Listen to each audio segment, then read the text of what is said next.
Hello everyone! Welcome back to some full invasion. This is the Empire versus the invasion of Rome. I don't know why I called it that way. This is that Troy map that we used to play on a lot, but it has changed a little bit, mainly because there's this walled section right here. Like, as soon as you left this temple, there was a, this was not here, this section of the wall. I think this one, no, this one wasn't either. This one was. This was here, but like this little staircase is new.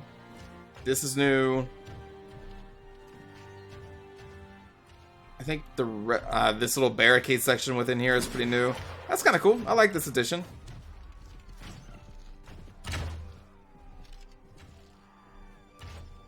You give me more walls? Yeah, sure. I'm on board. You want to put more walls behind these walls, but in front of those walls back there? Yeah, sure. I'm on board too. There are walls within walls. What do you want to be? A sergeant? With a coif? How about a guard? Ooh, got some fancy helmets here.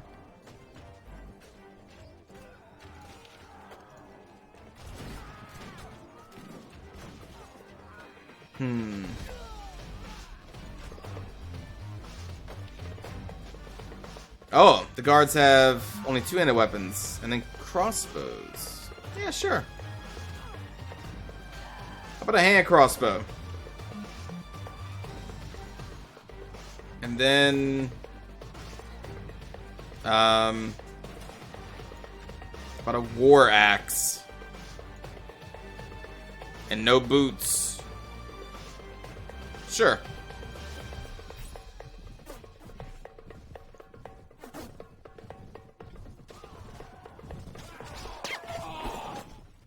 I think an axe should be good against Rome, since considering like every single Roman has a shield.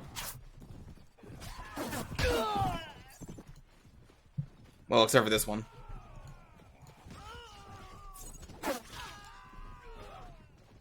So let's talk about let's talk about Jupiter Rising, or Ascended. Jupiter Ascended? Ascended Jupiter?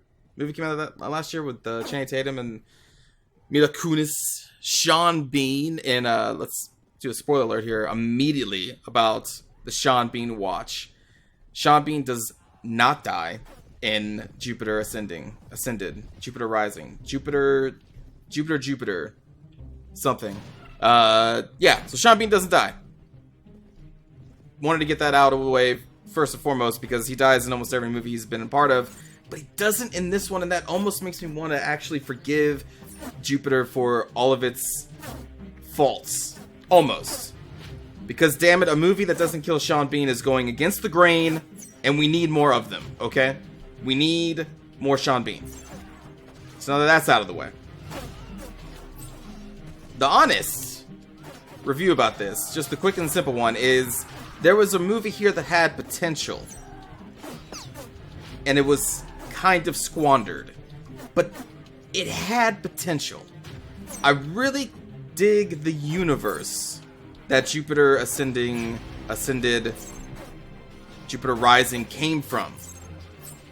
I think they made, that was the Wachowski brothers? I think they made a kind of cool universe where humanity doesn't originate on Earth. It originates in some other solar system far, far away from ours, and humans have become like the dominant power of the galaxy and taken over, apparently, according to this movie, like most other intelligent species in the universe. Or at least from what we've seen in the movie, humanity has done this. And, so like there's the humanity in space, and then there are the humans that the humanity in space makes. So it's a little confusing, I know. So humans apparently have been around for millennia, and they, like I said, have went to the stars, taken over most things, and now what they do is they create life, create other humans on other planets around the universe, and those humans that are created are then harvested at some point down the road, like thousands of years after the planet has been like colonized. They're harvested by these space humans, we'll call them, because they are still humans, and they harvest the subhumans, we'll call them, for their life force, basically. Because space humanity has figured out a way to live forever, but to do that, they need to harvest subhumans. They need to harvest their bodies, their cells, their DNA, and then they literally take a bath in liquefied subhuman DNA. It's weird, and it immediately regenerates a space human's cell and extends their life to the point where it's only talked about with a few humans in the movie, but I imagine it's a whole cast of space humans that get to enjoy this, what's basically like a drug to these people. But again, I got the feeling that was only the elite of space humans that got this, magical subhuman bath of life. But anyway, so like Earth is one of these planets, right? And Earth doesn't know about space humanity. Earth is basically what we are now. We think we're the only people in the universe, and what we really are is just a farm for the space humans. And our planet is just one planet of many. And the movie takes place with the mother of a... God, let me try and... I need to think about this. So, Mila Kunis is the resurrected mother of one of the most powerful space human families in the galaxy, in the universe. Did I get that right? I think so. So because Mila Kunis' character looks exactly like the mother of these 3 children who are the ruling children of this family, they find her on Earth, and then they fight for her, for control of her, because the mother... God, this is... Alright, look, it's not a perfect movie. Even trying to explain this now is a little weird.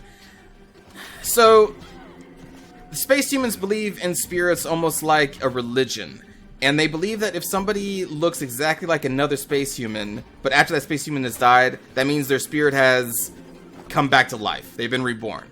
Even if they have no memories of their previous life, the space humans still think of them as that previous person. So, because of that, Mila Kunis' character, who looks exactly like the mother of these 3 people, these 3 space humans, she technically controls or owns the planet Earth. And Earth is, just a rich source of that life. It's a farm.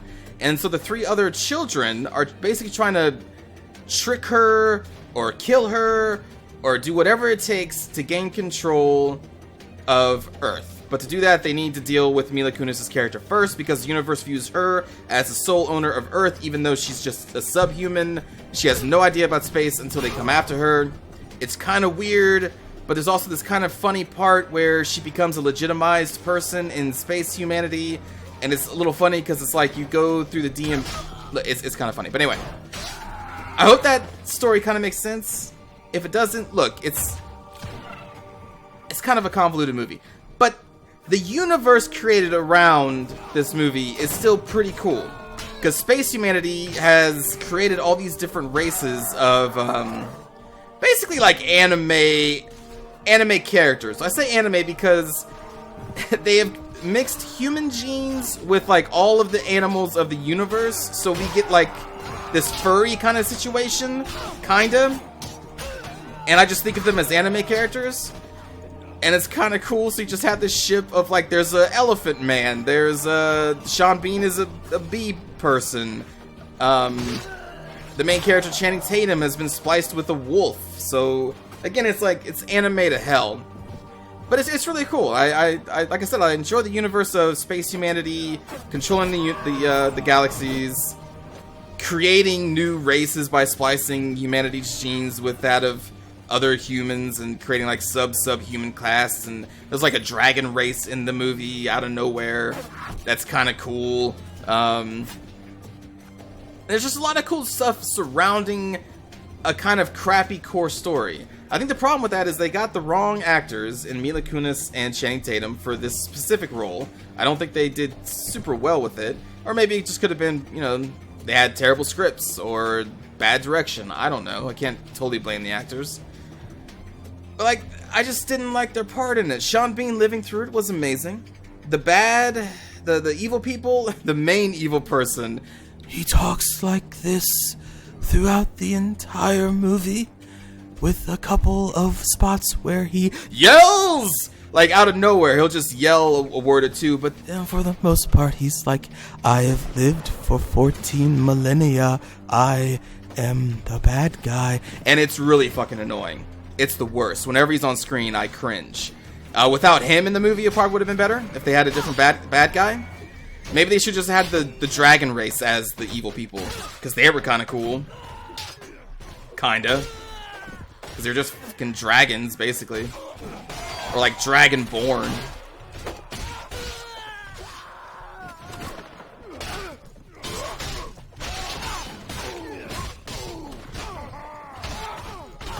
But yeah. The universe of that movie I think is cool.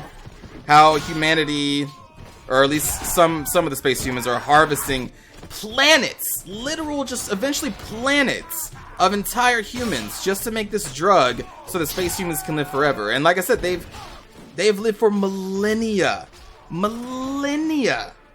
through this type of procedure where they take a space bath in subhuman DNA and they become young again.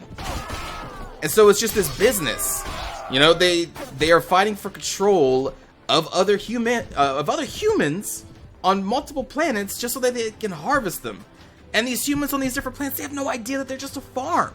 We're just farms. Listen, you and me, we're just farms to be harvested later by space humans who view us as nothing, apparently. View us as just product.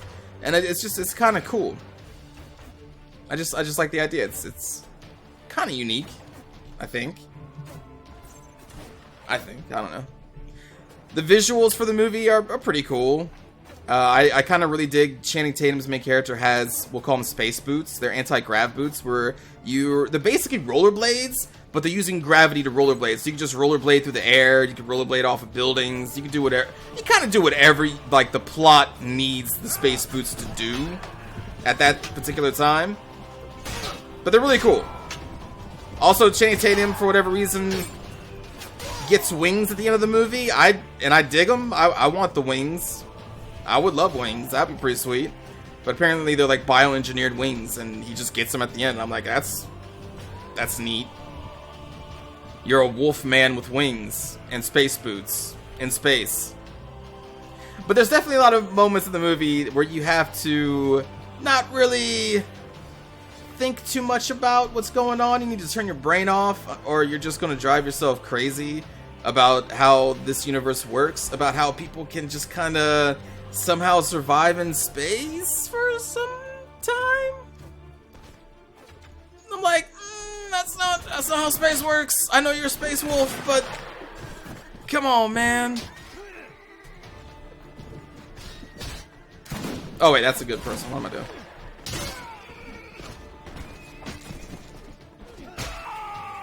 But I would say, you know, it's worth watching once just to see a movie where Sean Bean lives.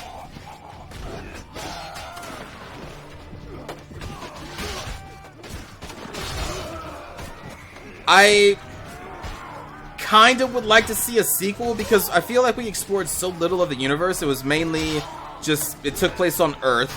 It took place a little bit in like some central human colony in space, and then a little bit on Jupiter itself.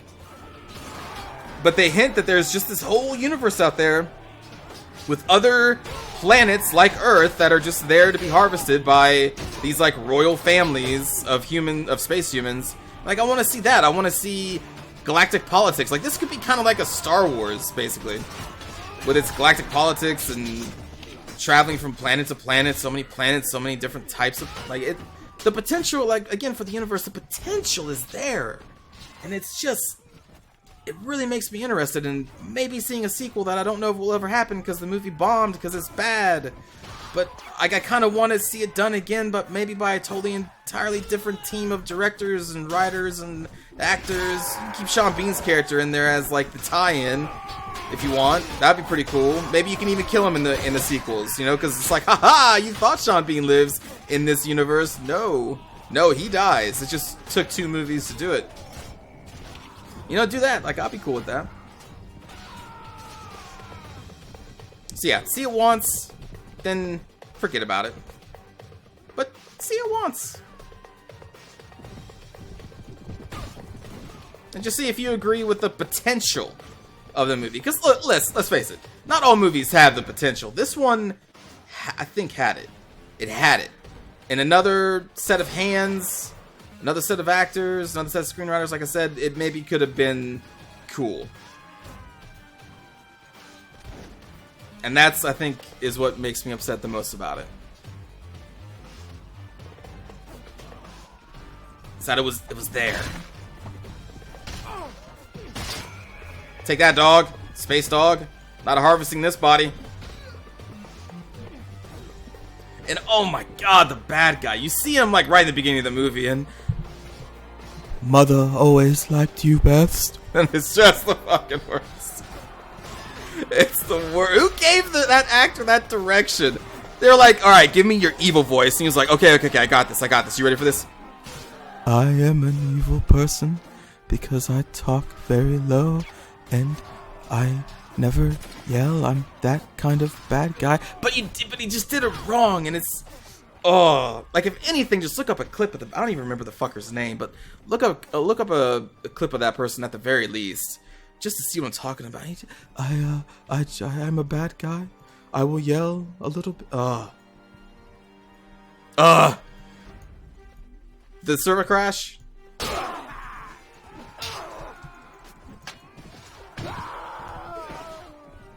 I got so angry that the server was crashing. It's the worst part of that movie. Like, Mila Kunis has a lot of just terrible scenes because her acting was just not there for this movie. I don't think this is her type of movie. She can't do it. She couldn't do what was that other movie she was in? That Wizard of Oz remake.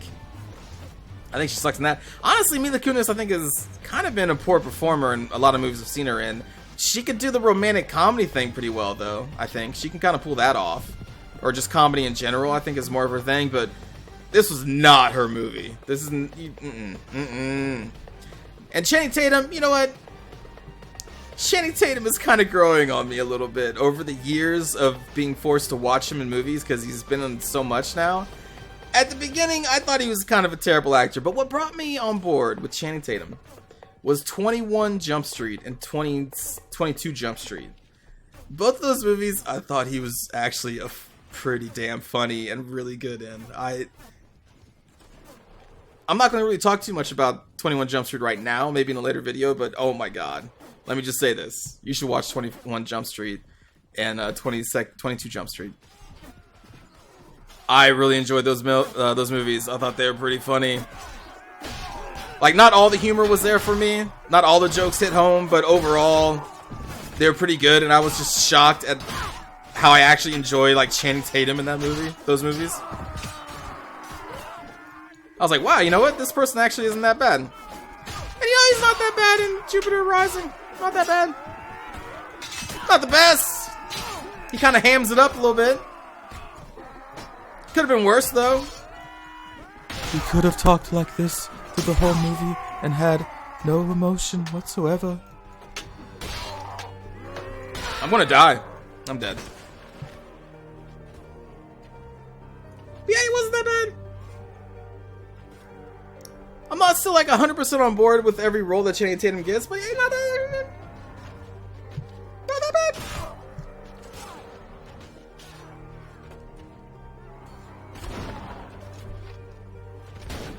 Not amazing.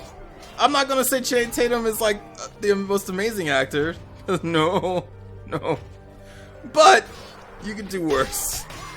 He could be funny when he wants to be, or when he's directed to be, or when he has a good script.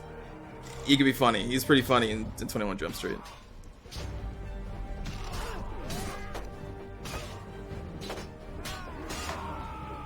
But again, I don't know. I don't think Jupiter Rising is a role that he really does well. Maybe he's not a sci-fi type of actor, you know? And, oh, God. Now I'm just thinking about 21 Jump Street. That movie is pretty funny.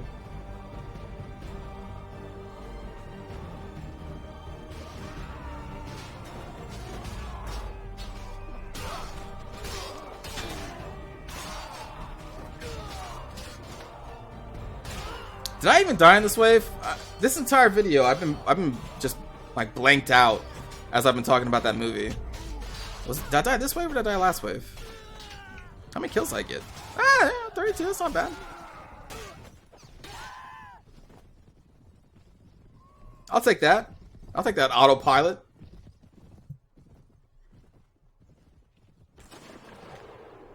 You know, before we end this video, I'm going to see if there's actually anything behind these walls.